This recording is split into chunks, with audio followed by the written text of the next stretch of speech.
You're watching Time Warner's Local Edition. I'm Jaime Garza with the Sacramento Report, and joining me today is Assemblymember Anthony Portantino. Thank you so much. Thanks, Jaime. Folks who live in your district having a very tough time of it this winter with the rain. You had the fires earlier in the year. Fill us in terms of response efforts, how things are going to help homeowners in your area. Well, first of all, it was the largest fire in California history, the station fire, literally at the top of my block, and in the Angeles Crest National Forest was the epicenter and did devastation to that central part of LA County and Riverside County and north. And it left in its wake hillsides uncovered by vegetation and creating a potential for severe mudslides. The local communities brought forth the U.S. Geological Survey and the top mudslide experts in the country to come in and do some computer modeling of potential mudslide areas, and have done a Herculean effort with the county public works and others to prepare.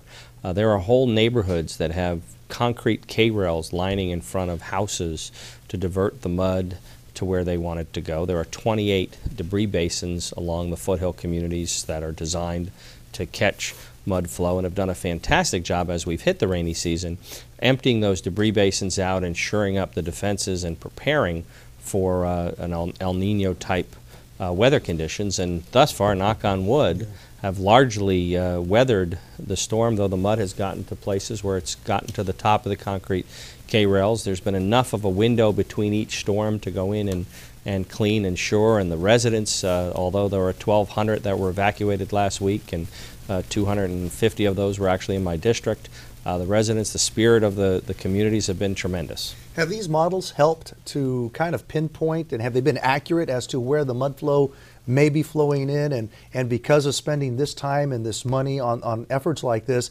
has it helped your homeowners in your district prepare? Oh, absolutely. They've gone back through historical records of previous mudslides. There's a lot of data. There's actually some historical films of prior mudslides, and obviously with computer modeling you can do a lot. The preparation has definitely helped. Now, luckily last week they were predicting we could have gotten up to 20 inches of rain. We got 10.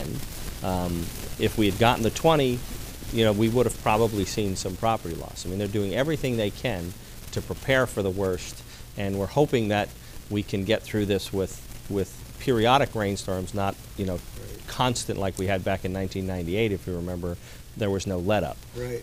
Now this is going to be a 5-year phenomenon.